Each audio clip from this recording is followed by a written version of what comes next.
గొడుగు వద్దన్న పట్టిందే వద్దా పట్టిందే వద్దన్నాడు.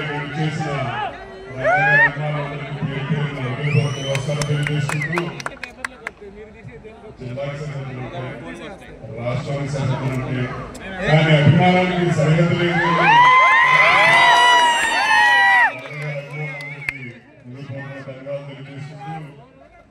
వర్షం పడుతున్నా వర్షం సమయం లెక్కదే కూడా ఎంతో అభిమానంతో కార్యక్రమంగా జీవితం చేస్తా ఉన్నారు. 3.5 దశాబ్దాల తర్వాత కూడా ఒక నాయకుడిని స్ఫూర్తిగా తీసుకుని వాళ్ళ విగ్రహం ఏర్పాటు చేశారని చెప్పి ఆ నాయకుడు ఒక త్యాగాన్ని పోరాటాన్ని అందరూ గుర్తు చేసుకోవాల్సిన అవసరం ఎంతో ఉంది.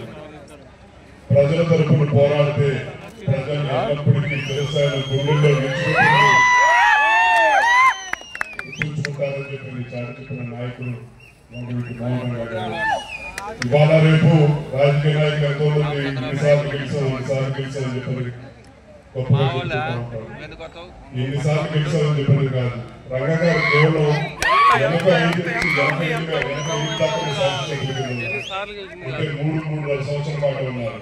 కానీ ఆయన మన నుంచి భౌతికంగా 3.5 దశాబ్దాల దూరమైనా కూడా ప్రతి ఒక్కరిని చేస్తున్నారు.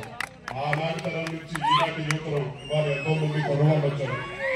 వాళ్ళు కలిసి ఎవరు పుట్టుకు కూడా పుట్టలేదు.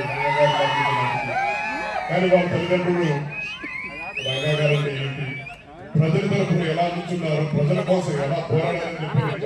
కాబట్టి ఆనాటి తరం నుంచి ఈనాటి యువతల దాకా కూడా రంగాగారిని ఎంతో ఆదర్శంగా తీసుకుంటా ఉన్నారు. ఇవాళ ఆ ఆదర్శాన్ని అభిమానాన్ని ఈ గ్రామంలో రామచంద్రాపురంలో విగ్రహం కింద ఏర్పాటు చేశారు. ఆ విగ్రహం ఏర్పాటు చేసిన ప్రతి ఒక్కరికి మనస్ఫూర్తిగా ధన్యవాదాలు తెలియజేసుకుంటూ ముందుగా ముఖ్యంగా నరసింహారావుకి ఈ విగ్రహం ఏర్పాటు చేయాలని చెప్పి ఎంతో పట్టుదలతో ఏర్పాటు చేయాలి. మా అభిమానం చాటి చెప్పాలి. మాకు ఒక విగ్రహం మాకు అభిమానమే తెలుసు, ఒక విగ్రహం పెడతాం అంతవరకు తెలుసు. కార్యక్రమం అంటే ఏం చేయాలో కూడా తెలియదని చెప్పని అంటే అభిమానం ఎంత గొప్పదో, ఆ అభిమానం ఎంత బలమైందో అని చెప్పి మేమందరం ఆలోచించుకోవాల్సిన అవసరం ఉంది.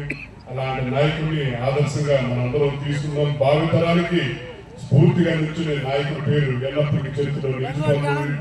తప్పకుండా భవిష్యత్తులో కూడా ఆయన్ని మనందరం ఒక కుల నాయకుడి కింద కాదు, రంగా గారు పేద బడుగు 15 వర్గాల ఈనాటి కూడా కుల నాయకులు చెప్పండి కొంతకాలం తర్వాత మర్చిపోతారు. కానీ ప్రజల తరపున పోరాడితే ప్రజలు ఎల్లప్పుడూ గుర్తుంచుకుంటారని చెప్పి చెప్పిన నాయకుడు రంగా గారు. ఆయన ప్రజల మనిషి, పేద బడుగు 15 వర్గాల ఆశా జ్యోతిని చెప్పని కూడా సగర్వంగా చెప్పుకుంటూ ఇప్పటికే అందరూ ఎంతో సేపు వర్షం నడుస్తున్నారు.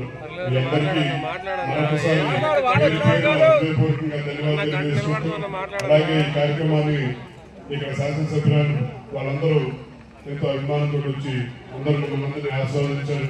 వాళ్ళందరికీ మరొకసారి పేరు పేరున ధన్యవాదాలు తెలియజేసుకుంటూ సెలవు తీసుకుంటా ఉన్నాను.